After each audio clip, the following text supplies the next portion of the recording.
Welcome to Film Shapes, the podcast.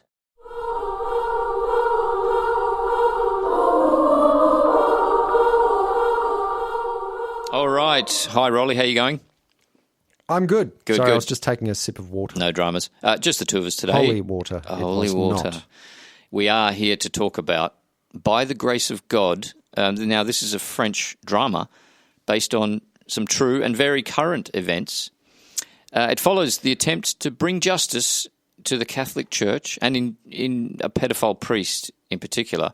It's directed by Francois Ozon and stars, now let me get these names right, Melville Poupeau, Denis Ménochet, Swan Arlo, Francois Maturet, and Bernard Verlet. That's tough. Sorry about all that. Yes, my apologies to the French speakers. And now the real court cases are still going on now, and some of these people have already been convicted, so it's quite current, this situation. But what do you think? I didn't know what I was going in for in the cinema, so Sure. But then I did remember actually once the movie started, and it really cut straight to the chase. This film, didn't it? Yes. I thought it was a good film, and I really did appreciate the sentiment and the storytelling behind it. I just thought it was a little bit long. Yeah, it was 2 hours, about 2 hours 15 for this kind of film. I'm guessing they had to make it that long to give equal screen time to like the three main protagonists, I guess. I can sort of summarise what happened. They start with a guy called Alexandra, and then about a third of the way through, probably, they pass over to another one of this priest's victims, who takes up the story, and we lose Alexandra for a long time, right? Yeah, I almost thought he was gone. That's finished. Completely. Yeah, and then he comes back in a bit later, but then also switches over to a third victim, Emmanuel, I think. Yeah, so it's kind of a neat way to do it, I think. But maybe they did need a bit more time to give everybody a fair share. Yeah, I think, and all of the different stories had value in their own way, but a film could have been made on just one of them. Yeah, no, I don't know. I think they wanted to because it's so current. Yeah, and it's true to life, and these people have given their okay. Well, these people gave their okay, not the church, mind you. Not they priest. didn't. Do we remember the priest's name? Prenat. I think. Yeah, that's right. Yeah, and Cardinal Barbarin. Yeah, they tried to block the release of this film. Well, clearly because they weren't happy with being seen as covering up pedophilia. Clearly, because they're assholes. Still, to this day. Fact. Yeah. But I think what's good about the film and the way it treats the subject matter is it doesn't focus on the priest himself. True. It doesn't. Yeah, I think it's more about the institute. It does really focus on the institution.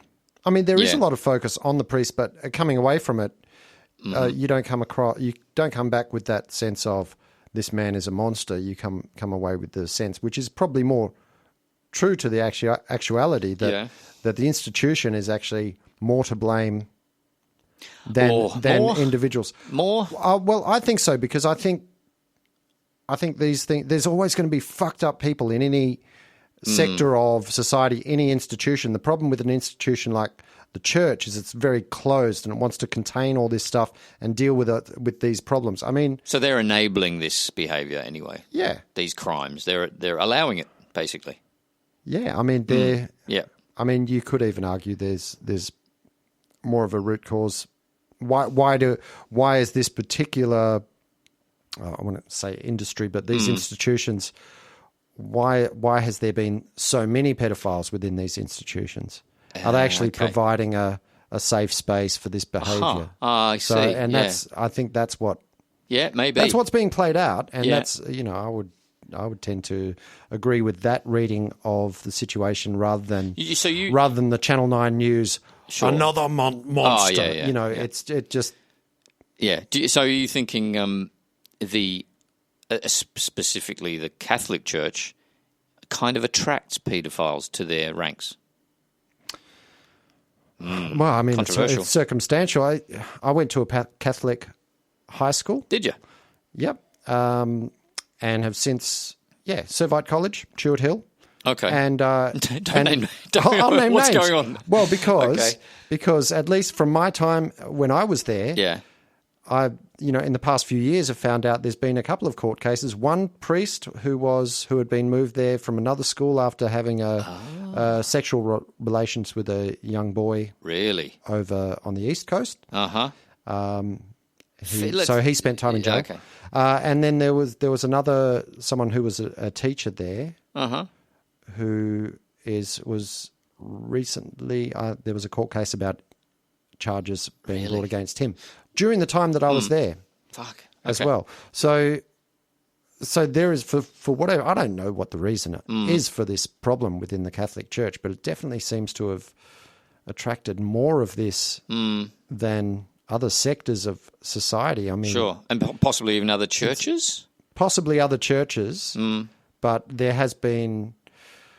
Well, okay. The primary school I went to also had a. What was this? Also had a priest not from the Catholic Church. I'm not sure what he was. Okay. Well, from. What's going on? Why are there priests at schools? What's happening here? I mean, I went to a regular school, so I went to a regular school as well. But we had once a week we had a religion class, really? And everyone would split off into their separate religious groups. If you were a Catholic, you'd stay in the main room and you'd have a Catholic person come in and sounds talk like Catholic. If you were Anglican, they went off to a separate class for that day. Really? And Church of England had some. Yeah, there was all going on, but this only is once a week. This is in Perth. Yeah. It was only once a week. So man, they had a little religion class thing. Where the atheists go? I'm not sure where the atheists went, but I know where they would have liked to have gone, where everyone wanted to go. Where's that? Father Painter's class. Father Painter. Why? Well, because in Father Painter's class, kids were allowed to do what they wanted. Okay. And if you had to take a message down there, yeah, there'd be kids running around on desks. There'd be music, guitars, and Father Painter would invite little boys back to his place. Oh, come on. And and he was a fiddler. He was a fiddler. Jesus, really? Later topped himself, yeah. Christ, when all this came out. Taking a turn for the worse.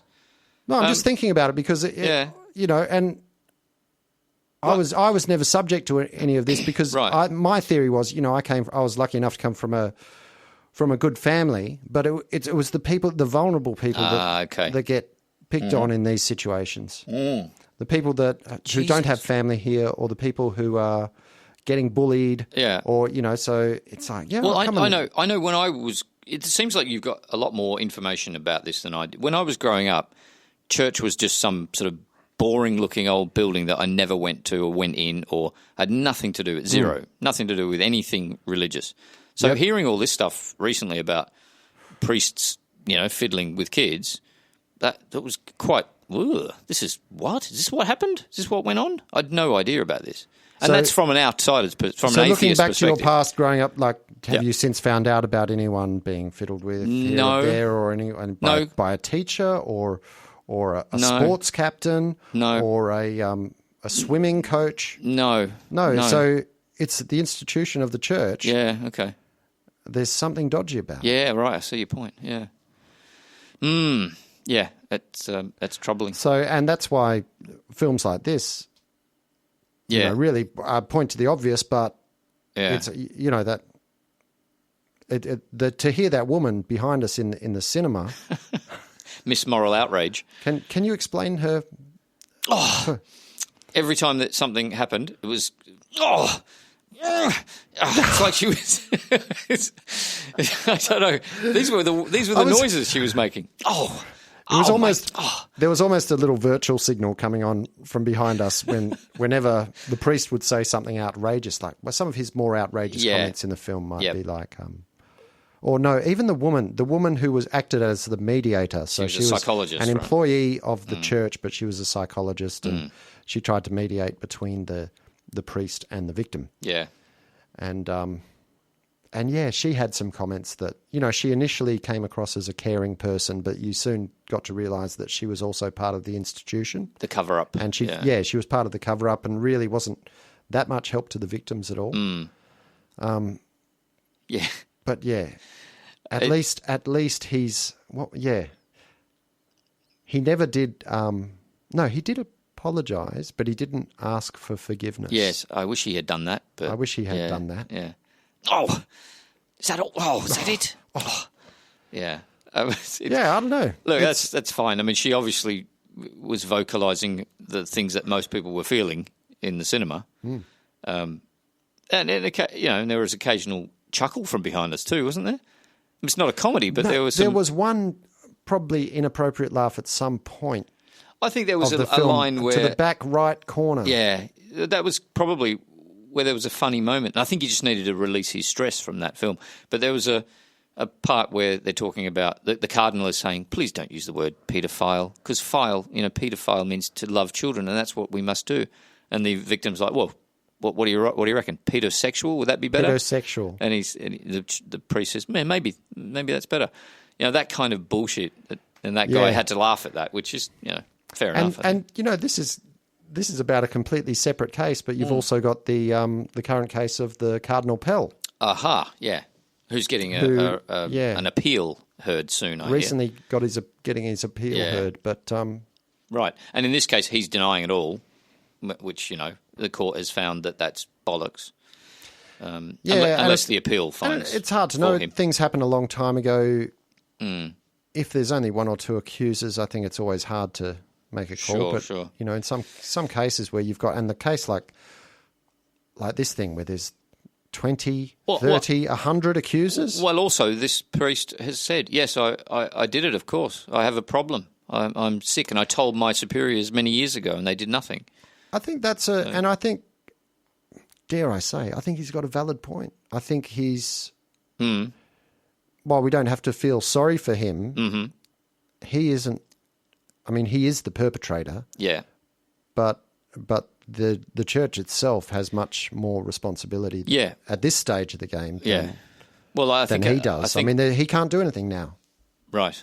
Well, I think Barbara and the Cardinal has been charged with, obscuring the course of justice. Obscuring? Well, this is... Is that the word? Anyway, for covering this up, he was charged by the French courts. And we should mention the namesake of the film as well, by the grace of God, because that was a phrase that he used, Barbarin, who was not the perpetrator but the Archbishop? Cardinal, I think he was. Sorry, the Cardinal.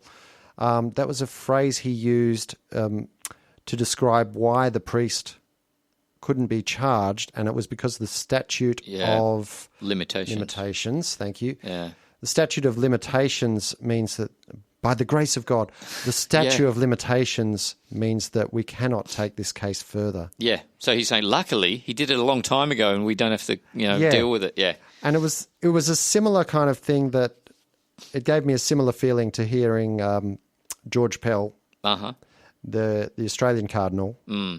When he was in a court case taking questions. Okay. And at some point he said about one of the accusations that he had been told about at the time, and he had an offhand comment in the courtroom that was something like, it was of very little interest to me at the time.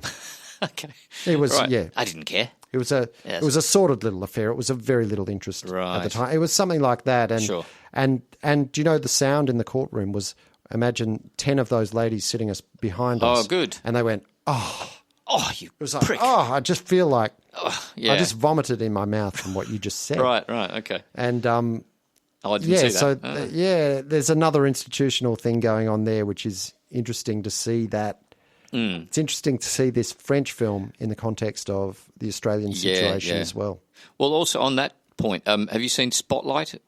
It won an Oscar a few years ago. It's an American film with Mark Ruffalo and I think Michael Keaton's in it. And it's pretty good. It's about a case like this, but in Boston, but focusing on the journalists who uncover the story about widespread child abuse in the Boston diocese, I guess they call it. Yep.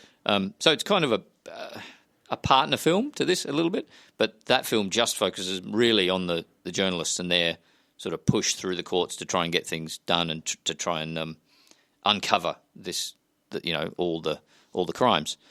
Good film, pretty good. It's like a multi-hander kind of film. This one, though, focuses really on the victims. You don't see the media much at all in this film, do you?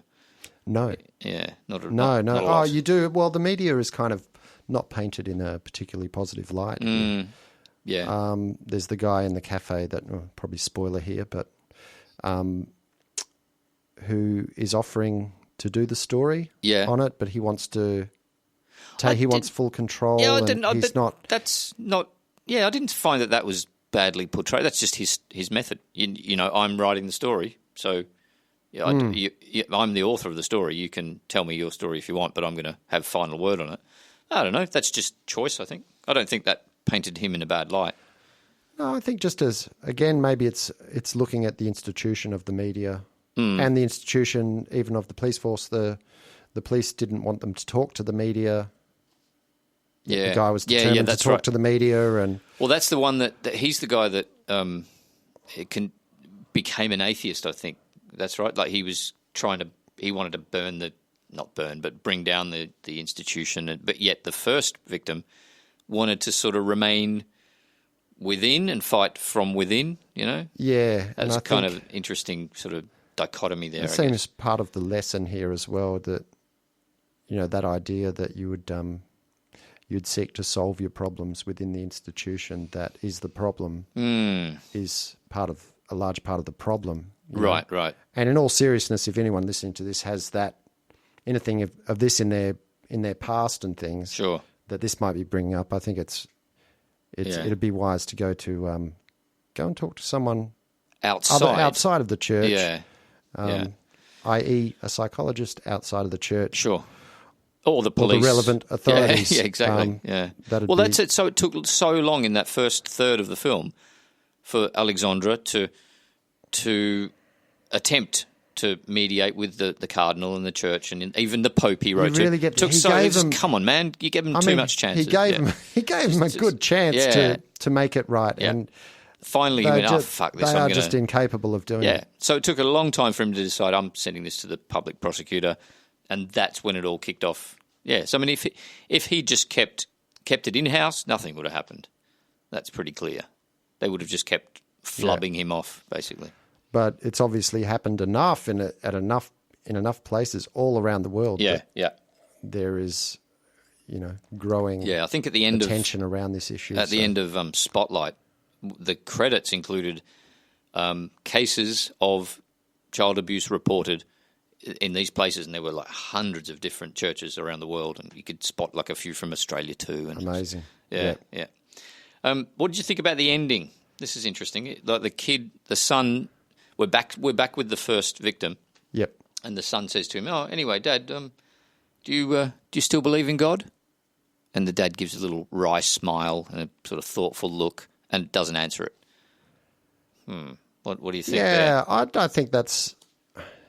Yeah, I hadn't actually remembered that part of the film. I think though, towards the end of the film, I was getting to a point of like, is this going to finish soon? Oh, right. Yeah.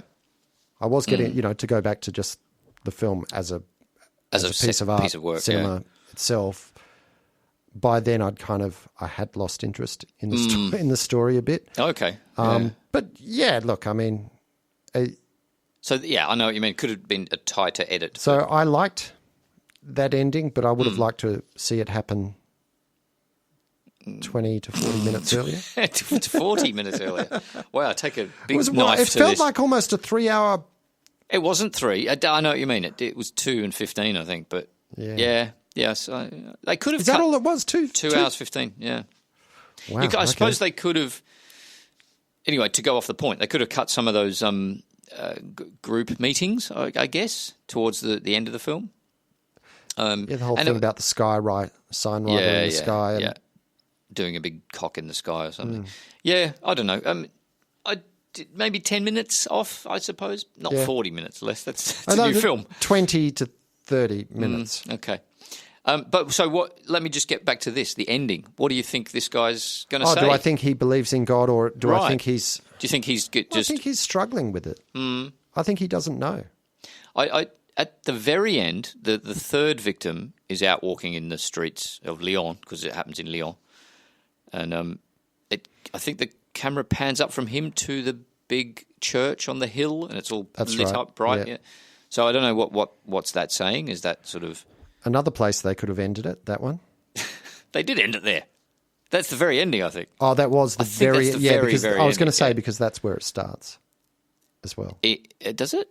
On the picture of Yeah, the church? There's the guy, he's walking holding the inside. staff. Yeah, but that's an interior. He's out on the balcony. Yeah, yeah. No, but he goes out on the balcony and you see across Oh, Paris. yes. Yeah, the same Yeah. place. Off Lyon, not Paris.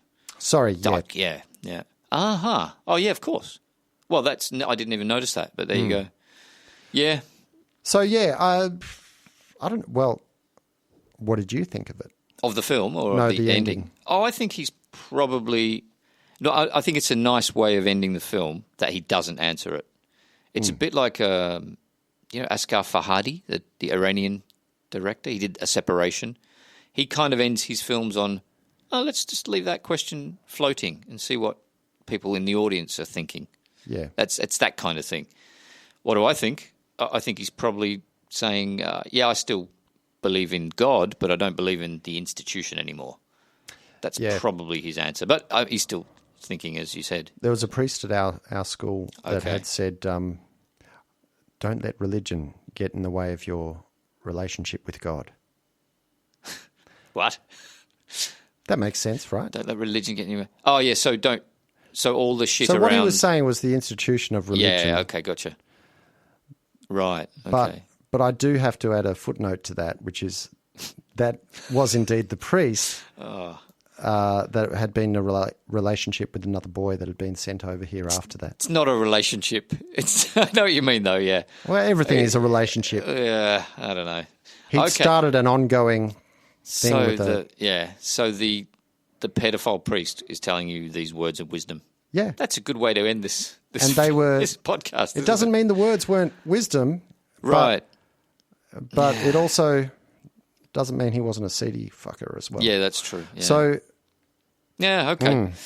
Interesting. No, I think it's a valid film and pretty gripping to a point. But yeah, you're right. It probably could have been edited more tightly, I'd say. So. Yeah, maybe just shaving off a little bit here and there all the way through. And well performed all the way through. There weren't histrionics like you might get in I don't know, in an American film, let's say. There was no real sort of outrage, and all the outrage in that film was actually behind us in the cinema, right? Not on the screen. So Yeah. it was pretty even-handed. Given the subject matter, you'd expect a few outbursts, but not too many. So yeah, well played, I think. Well, thanks for inviting me to that one. Well, that was a freebie. Thanks to Luna for Thanks to showing Luna. that. Yeah. All right. Thank you very much. See you again. Bye-bye. Bye.